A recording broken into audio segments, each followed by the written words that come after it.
Trading session हमारे साथ, सबको बेसब्री से इंतजार था फेड क्या डिसीजन लेता है और उसके बाद उनके चेयर जो है जेरोमी पॉवेल साहब क्या बोलते हैं।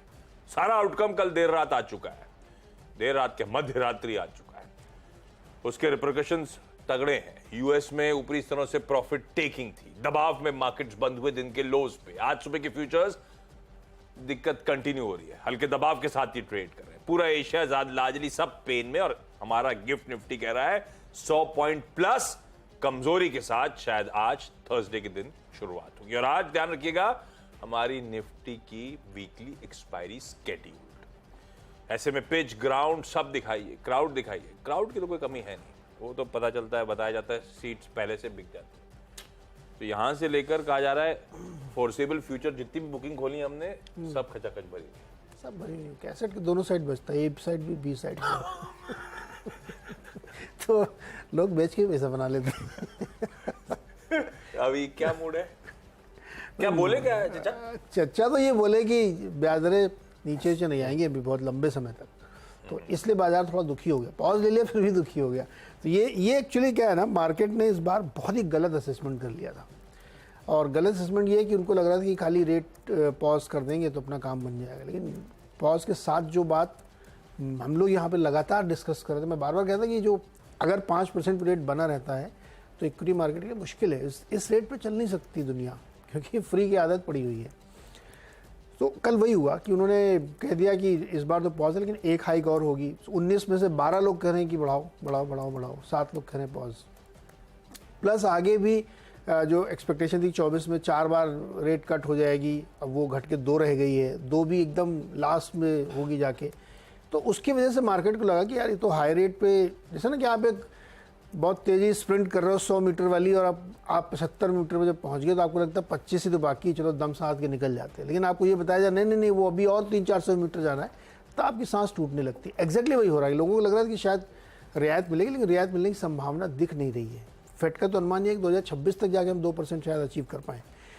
सो इस वजह से मार्केट में जैसे जैसे प्रेस कॉन्फ्रेंस शुरू हुई, सेल ऑफ शुरू हुआ, बॉन्ड यील्ड एकदम शार्प ऊपर चली गई, और क्रूड का भी नोटिस लिया है फेड वाले चेयरमैन साहब ने।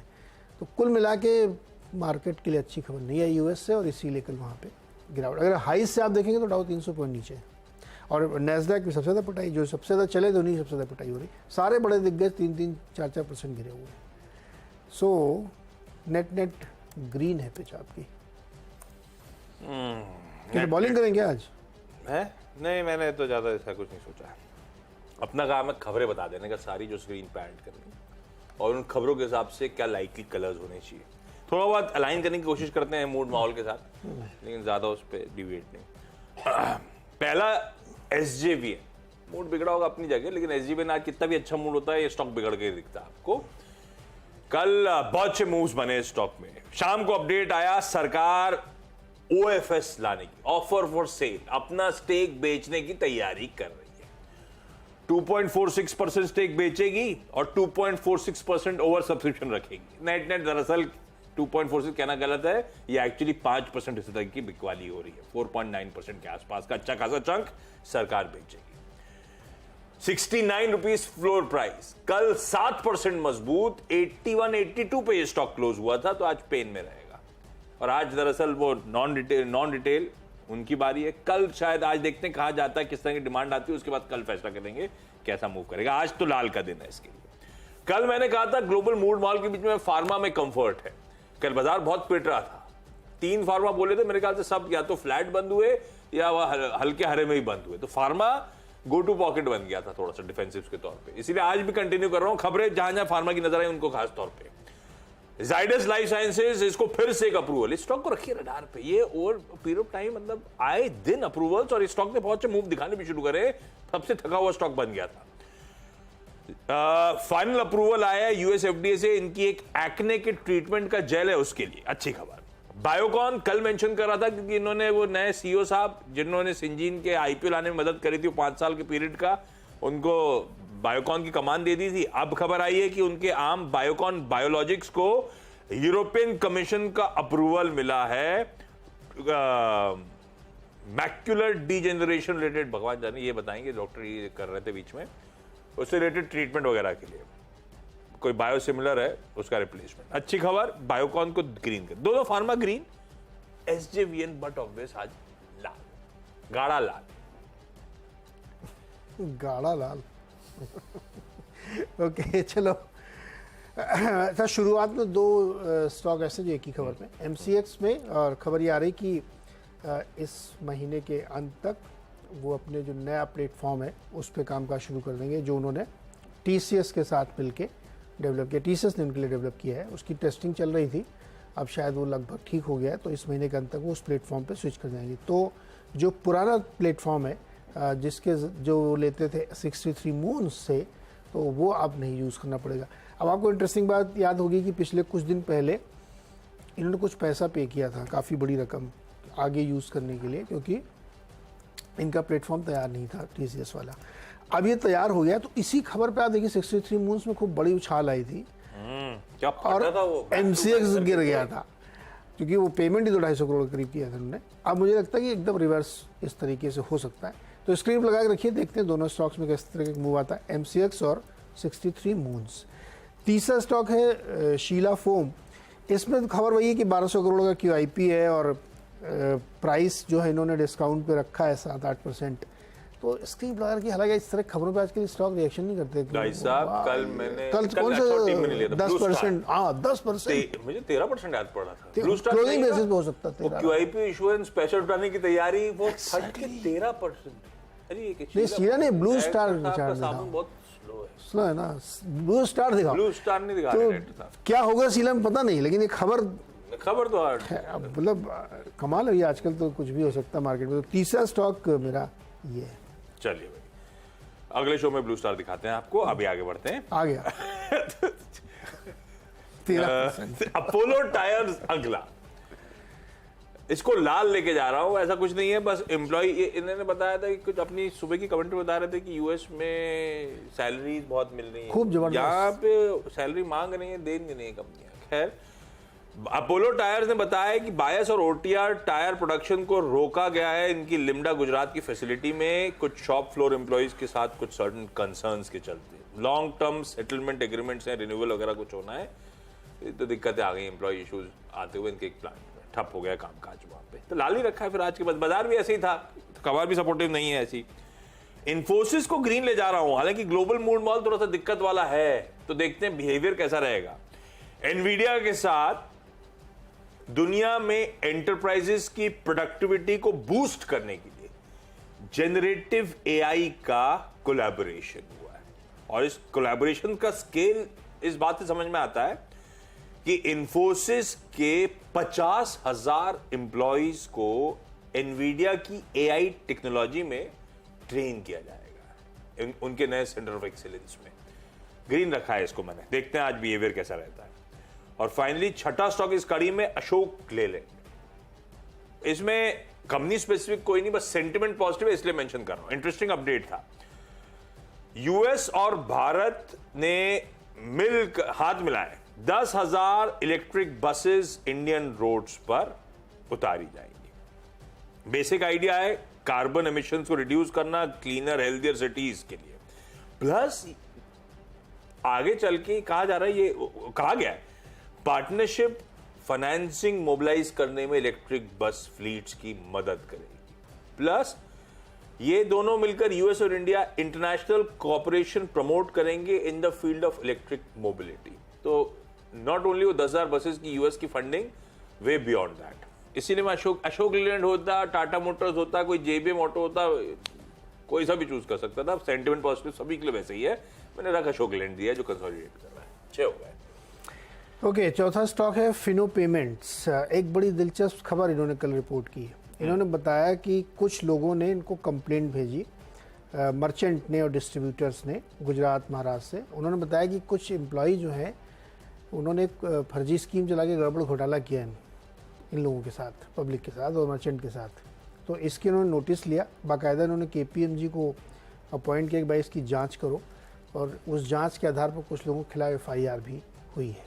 हालांकि ये कह रहे हैं कि इससे कोई फाइनेंशियल किसी को नफ़ा नुकसान किसी को नहीं हुआ है, लेकिन अभी ये मामला अंडर। तो मुझे लगता है कि इस तरह की घटनाएं बहुत सीरियस नेचर की होती हैं, कितना इनका मटेरियल इम्पैक्ट हुआ ये तो बात की बात है, लेकिन ये चीज़ें बाजार में थोड़ी पसंद कम की जाती है, इसलिए फिनो पेमेंट बैंक को भी आप रखिए रडार पे। वेस्ट कोस्ट पेपर 5वां स्टॉक है, इन्होंने एक बिड किया था, उसको अप्रूवल मिल गया एनसीएलटी से। यूनिप्लाई डेकोर लिमिटेड नाम की कोई कंपनी है छोटी सी, तो अब उसको मंजूरी मिल गई है जो इनके साथ मर्ज हो जाएगी, तो इसको रखिए। 6th स्टॉक है केफिन टेक। केफिन टेक में क्या खबर आई, एसबीआई ने, स्टेट बैंक ऑफ इंडिया ने ये कहा है कि अब वो अलंकित को छोड़ करके सारा इनका जो शेयर ट्रांसफर रजिस्ट्रार के तौर पे ये काम करेंगे केफिन में। तो केफिन के लिए एक बहुत बड़ी बिजनेस हाथ में आई है जो अलंकित के हाथ से निकल के इनके हाथ में आ गया। अलंकित हैंडओवर तक साथ जुड़ा रहेगा स्टेट बैंक के, लेकिन उसके बाद निकल जाएगा। तो स्टेट बैंक के सारे जो काम है शेयर ट्रांसफर के सबके, वो केफिन के हिस्से में आ जाएंगे। तो ये स्टॉक भी आप रडार पे रखिए। ये केफिन के लिए। और इसमें खबर ये आई है कि रिजर्व बैंक ने HDFC AMC को इसमें 9.5% तक हिस्सा ले जाने की अनुमति दे दी है, क्योंकि जो कि बैंक है ना, तो इसमें इतना स्टेक ऊपर ले जाने के लिए अप्रूवल की ज़रूरत होती है, तो वो SBI की तरफ से आ गई है और वोटिंग राइट्स उनके पास होंगे। तो DCB को रखिएगा। केन्स टेक्नोलॉजी और सिरमा SGS, ये इलेक्ट्रॉनिक मैन्युफैक्चरिंग वाली थीम पे कंपनीज में मॉर्गन स्टैनली की एक रिपोर्ट आई है और उन्होंने केन्स के लिए 2440 का टारगेट रखा है और सिरमा के लिए उन्होंने टारगेट 671 का रखा है। उनका मानना है कि काफ़ी शानदार 21% CAGR है मैन्युफैक्चरिंग की, ये जो EMS वाला है सेगमेंट। तो ये चूँकि ये दोनों कंपनियाँ काफ़ी सिग्निफिकेंट है, तो इसलिए इनको आप रख सकते हैं और उनको लगता है कि काफ़ी ऊपर जाएगा। वैसे भी आप देख रहे होंगे कि केन्स ने बेंगलोर में एक सरकार के साथ टाई अप किया, फैक्ट्री लगाएंगे। सिरमा ने ऐसे कई सारे टाई अप किए हैं। 10वां स्टॉक है इंडिगो, इंटरग्लोब एविएशन। अब ये स्टॉक ट्रेड कर रहा है 2400 रुपये पे। मॉर्गन स्टैनली ने इसका टारगेट दिया है 3217 रुपये। कहानी वही पुरानी, ये ऐसा एक बार 3200 का टारगेट और कोई भी ब्रोकरेज दे चुका है और उनका मानना है कि ETF प्राइसेस थोड़े से नरम पड़े हैं। अभी राइज हुए थे लेकिन बीच में नरमी थोड़ी सी आई है इसमें, रुपी कमज़ोर हुआ, तो इससे एक रिस्क इनके ऊपर ज़रूर है यहाँ पे। लेकिन जिस तरीके का ट्रैफिक है, आपको होगा कल GMR ने अपना ट्रैफिक का डेटा दिया था, तो उसमें YOY 27% की ग्रोथ थी। हालांकि मंथ ऑन मंथ फ्लैट या रादर एकदम वो था, तो आप ये कह सकते हैं कि एक बार बढ़ने के बाद थोड़ा सा फ्लैट हो रहा है। लेकिन ट्रैफिक को देखते हुए मुझे लगता है कि इंडिगो में इसीलिए शायद उन्होंने टारगेट बढ़ाया। उनको लगता है कि यहाँ से अच्छी हो सकती है, टारगेट काफ़ी ऊँचा है, इसलिए इसको ग्रीन में रख सकते हैं। ओके चलिए बचे हुए अब बाकी के स्टॉक्स में कल के पहले तो लार्ज ट्रेड्स। RR कबेल कल की केबल बोलूं कबेल बोलूं RR केबल काबेल ही होगा, केबल तो जो लिखा है होना चाहिए। काबिल RR काबेल की कल लिस्टिंग हुई थी। लिस्टिंग खुलने के बाद से तो सबड्यूड ही रहा पूरे दिन। कल गवर्नमेंट पेंशन फंड ग्लोबल ने 20 लाख शेयर्स इसके खरीद डाले। इसे ग्रीन लेते हैं आज के लिए, देखते हैं, बस खबर अच्छी है इसीलिए। टार्सन्स प्रोडक्ट्स को भी ऐसी लार्ज ट्रेड कल हुआ, उसमें प्लूटस वेल्थ मैनेजमेंट ने 17,40,000 शेयर्स खरीदे। 530 ही खरीद थी, 526-27 पे बंद हुआ, इसको भी ग्रीन रखा। कल अच्छी खबर थी सिप्ला की। जब मैंने 3 फार्मा स्टॉक्स बोले तो उसमें सिप्ला मेंशन करा था, जिसमें वो एग्रेसिव बिड की और तैयारी होती हुई, पर वो स्टॉक चला नहीं। और शाम को अपडेट आया कि इनका एक US का प्लांट है जिसको US FDA ने इंस्पेक्ट करा था, उसने 5 ऑब्जर्वेशंस, 5 आपत्तियां सामने रखी। हाँ, कोई रिपीट ऑब्जर्वेशन नहीं है और कह रहे हैं कंपनी को डेटा इंटीग्रिटी का इशू नहीं है। तो बेसिकली कह रहे हैं दाग अच्छे हैं, पर दाग है। मैं सिप्ला को आज के लिए सिर्फ लाल रख देता हूँ।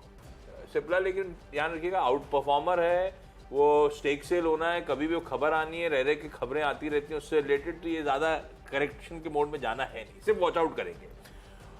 और 2 बैंक्स में से एक चुनना था, ICICI बैंक और HDFC बैंक। दोनों क्यूज के तौर पे आज नेगेटिव होने खुलने की तैयारी हुई। HDFC बैंक तो हमने सुबह 7 बजे के शो में मेंशन करा था, 6% उसका ADR गिर गया। हमारे यहाँ तो 3-4% ही करेक्ट हुआ था स्टॉक इवेंचुअली, तो मतलब पेन अभी भी बचा हुआ है। मैंने लेकिन फाइनली डिसाइड किया ICICI बैंक के साथ जा रहा हूँ। HDFC बैंक हो सकता है आज भी लिंगर ऑन करे दबाव के साथ, और इसके बाद दिक्कत ये आ जाएगी बाजार में कि इसका जो प्रीमियम वीजा-वी HDFC बैंक और स्टार्क होता चले जा रहा है। अब तगड़ा प्रीमियम कमांड कर रहा है ICICI बैंक। तो इसीलिए आज इसको थोड़ा सा एडजस्टमेंट शायद प्ले आउट होगा, एचडीएफसी बैंक दबाव में रहा, तो इसको लाल रखते हैं आज के लिए। ब्रेक के उस पार टीम्स का क्विक रैप अप। बाद आपका स्वागत है।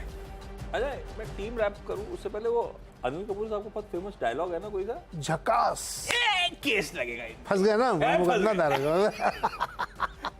भाई अनिल कपूर साहब ने इस पे आईपीआर दाखिल हाँ, पास हो गया क्या? अप्रूव कर दिया कोर्ट ने क्या? हाँ, कोर्ट ने केस किया है कि उनसे रिलेटेड जो चीजें हैं, जैसे उनकी पिक्चर या ठीक है, ये उनके ये जो आपने बोला ये बोल नहीं सकते उनके क्या? म्यूजिक गाने, ऐसा एक मीडिया रिपोर्ट किया, लेकिन ये बहुत ही जेनरिक वर्ड है, इस पर किसी का पेटेंट नहीं हो सकता। पर हो गया जैसे हरवंश राय बच्चन जी की जो कविताएं हैं, Kapoor seeks exclusive rights over Jhakaas. हाँ नहीं, ये Delhi high court obliges. Generic word है ये एक, इसलिए मैं कह रहा हूँ आपकी अगर स्पेसिफिक कोई पोएम लिखी हुई है आपने, जैसे हरवंश राय जी की कविताएं हैं, उस पर हो सकता है पेटेंट, लेकिन ये 3 शब्द का पेटेंट नहीं हो सकता क्योंकि ये जेनरिक वर्ड है। नहीं, मैंने तो बोला ही नहीं, इनसे बुलवाया है। अनिल जी आप देख लेना, इनके साथ कोई लफड़ा होगा। आज के टीम का रैप अप प्लीज दिखाइए स्क्रीन पे। हरे और लाल दोनों का तड़का है। एसजेवीएन वो ओएफएस खोल रहा है, ज़ायडस लाइफ यूएसएफडीए का अप्रूवल, बायोकॉन ईयू का अप्रूवल, यूरोपियन कमीशन का कुछ है, यूरोपियन यूनियन का। अपोलो टायर्स की एक प्लांट पे एम्प्लॉय रिलेटेड इश्यूज आए। इन्फोसिस नवीडिया के साथ एक बढ़िया सा कोलैबोरेशन हो रहा है। अशोक लेलैंड सिर्फ rub off US India partnership है इलेक्ट्रिक व्हीकल्स के लिए। आरआर कबेल और टासर्स प्रोडक्ट्स में लार्ज ट्रेड में कुछ मार्की इन्वेस्टर्स चेक इन कर गए। सिप्ला के यूएस प्लांट पे कुछ आपत्तियां सामने आई और आईसीसी बैंक एडीआर दिखा रहा है कि थोड़ा सा दिन ठंडा रहेगा स्टॉक का। चलिए, बहुत सारी खबरें हैं और उसी पे फोकस है। आप MCX पे ध्यान रखिएगा। इन्होंने ये बताया कि इस महीने के अंत तक उनका जो नया प्लेटफॉर्म तैयार हो रहा है, TCS बना रहा है, वो लॉन्च कर देंगे, उस पर काम शुरू हो जाएगा और 63 मून्स वाला जो यूज़ करते हैं वो बंद होगा। शीला फोम भी ध्यान रखिएगा, QIP है इनका 1200 करोड़ रुपए का और वो 7-8% डिस्काउंट पे आने की संभावना है। फिनो पेमेंट बैंक में एक उन्होंने रिपोर्ट करी है कि इनके कुछ एम्प्लॉयज़ किसी एक गड़बड़ घोटाले में शामिल थे, जिसकी जांच वाँच की गई, FIR हो गई। कोई फाइनेंशियल इम्पैक्ट नहीं है, ये कंपनी ने नोटिस दिया है, लेकिन रडार पर रखिएगा इसको। वेस्ट कोस्ट पेपर में को NCLT ने अप्रूवल दे दिया है कि यूनी डेकोर को ये अपने में मर्ज कर सकते हैं। केफिन ने को फ़ायदा ये हो रहा है कि SBI ने अलंकित को छोड़ करके अपना शेयर ट्रांसफ़र का सारा काम इनको दे दिया है, केफिन को। DCB में रखिएगा, DCB बैंक में HDFC AMC अपना स्टेक 9.5% तक ले जा सकती है, इसका अप्रूवल RBI से इनको मिल गया है।